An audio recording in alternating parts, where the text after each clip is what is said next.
Hello guys, do you want to delete your app data but you're still wondering what will happen to your app if you clear the data? Don't worry guys, in this video I'm going to show you how to clear app data and what will happen when we clear our app data.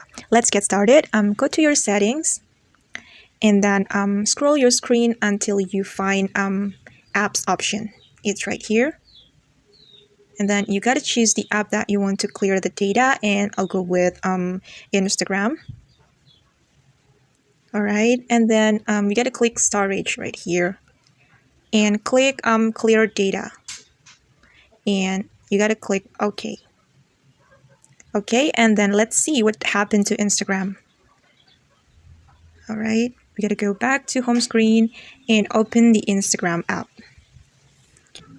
Okay, and then we got to log in again to Instagram after we clear the data. So guys, clearing the data will reset an app to its default state. It makes your app acts like when you first downloaded and installed it. When you should clear the app data, firstly, when you want to save storage space, some apps might consume your storage, and then you got to clear it to free up your space. And then the other and more common reason is when it has become problematic or disruptive.